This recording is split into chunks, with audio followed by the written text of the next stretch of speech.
semuanya, jumpa lagi dengan YouTube Maulan Banyalai Caniago. Jangan lupa subscribe, like dan komentarnya ya, karena subscribe itu gratis. Halo semuanya dimanapun kalian berada. Sebelum Maulan berbicara, Mak dandan dulu ya, karena namanya kita di depan kamera ini, kita harus selalu cantik, segar gitu wajah kita, agar jadi tidak suram, tidak buram wajah kita di depan kamera gitu ya.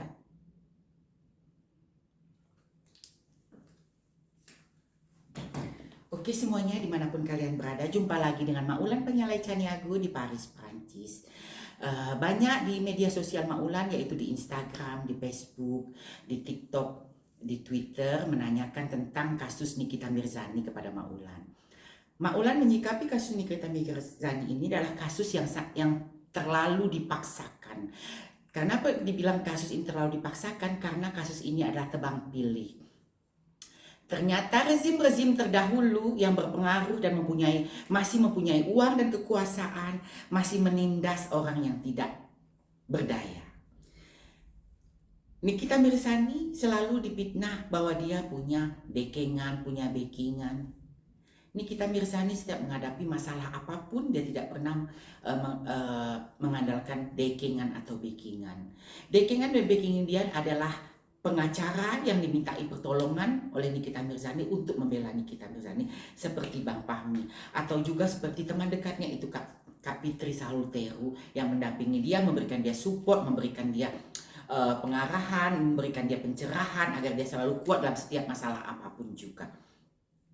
Menyikapi kasus Nikita Mirzani ini, sebenarnya kasus ini sangat dipaksakan. Kenapa?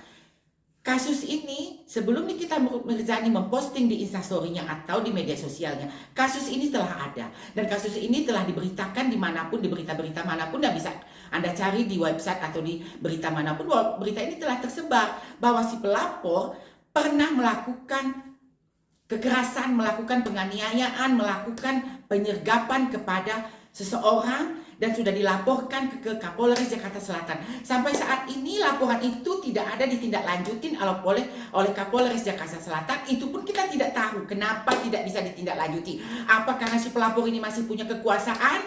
Apakah si pelapor ini masih di bawah pengaruh Orde Baru sehingga zaman saat ini Orde Baru masih berkuasa gitu? Karena si pelapor ini adalah sisa-sisa di Orde Baru yang masih berkuasa di saat ini gitu. Kenapa ada hukum ini ada tebang pilih di Indonesia ini? Kalau memang kasus itu ada, kenapa kasus ini tidak ditindaklanjuti oleh Kapolres Jakarta Selatan? Kenapa Nikita Mirzani menyikapi persoalan itu? Sebenarnya Nikita Mirzani hanya menghimbau ke Kapolres Jakarta Selatan, kenapa ada kasus seperti ini tidak ditindaklanjuti, tidak disikapi. Nikita Mirzani bersuara seperti Nikita Mirzani pernah bersuara masalah Rizik Syihab.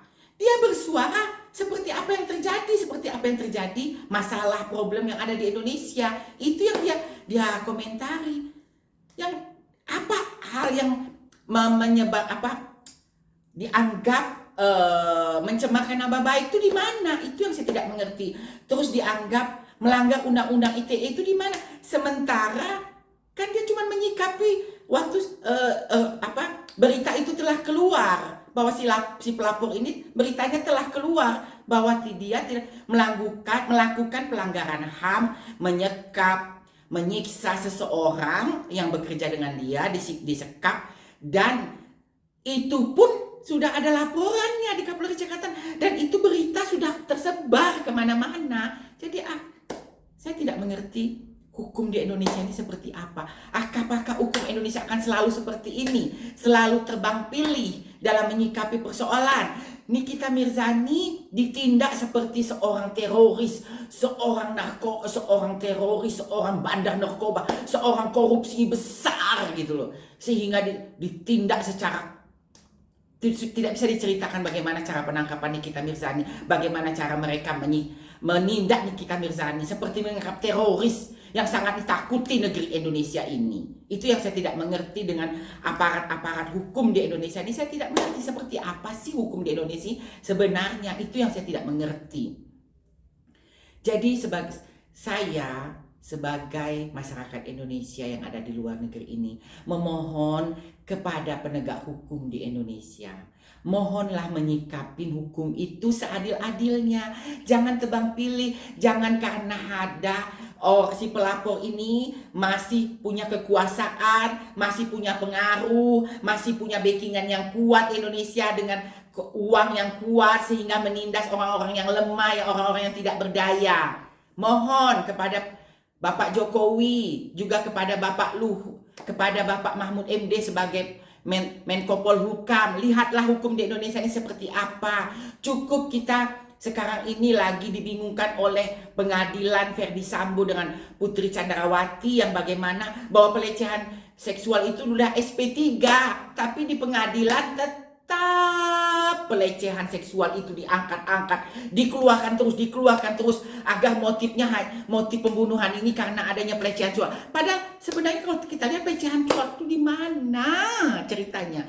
Sementara semua saksi mengatakan mereka tidak melihat pelecehan seksual itu. Jadi kepada hakim, juga kepada jaksa penuntut umum, bertindaklah tegas dalam menyikapi hukum di Indonesia ini.